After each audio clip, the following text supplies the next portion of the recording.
Alam mo, yung si Ila, pumunta kami sa iyo, wala ka. May dala siyang gatas at saka sardinas at saka ano ba yun?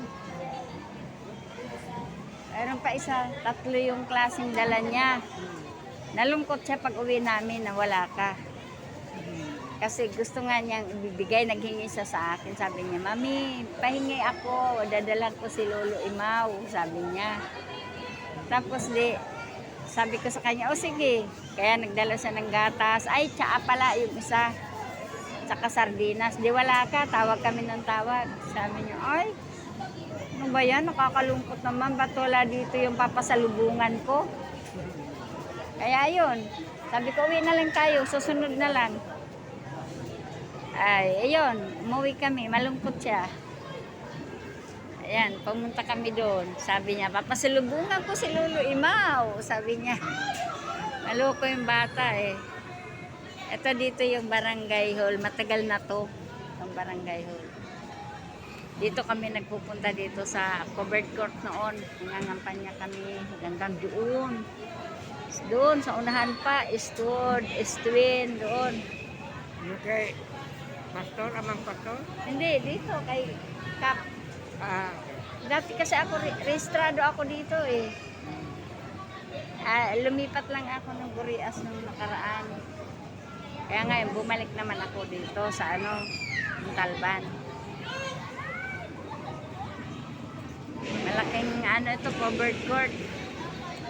Mayor pa yun yung tatay niya nung tumakbo si Kap ng barangay captain. Unang takbo niya.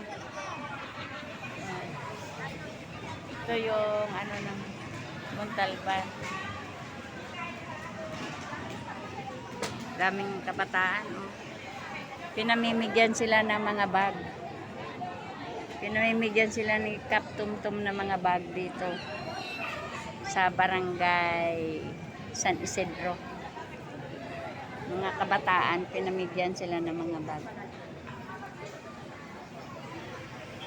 Daming tao. Siguro may medical mission din kasi maraming bata. Masipag yung barangay captain dito, si Kap Tumtum. Oh. Masipag siya magdala ng barangay. Kap Tumtum Hernandez, masipag. May mga kabataan na dito sa covered court. Yan, libre dito yung mga kumuha ka ng business permit, libre. Tapos yung live birth. Ayan. Live birth.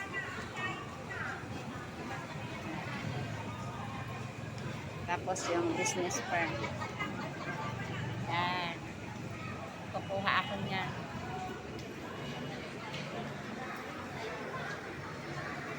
Ang ganda ng barangay San Isidro.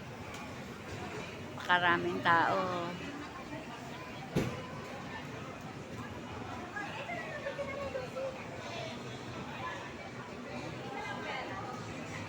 Ito yung pinaka-main na barangay ng San Isidro.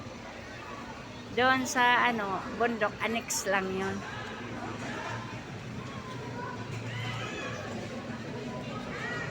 Mga estudyante, mga kabataan na baka may bakuna yan sila o papadoktoran sila.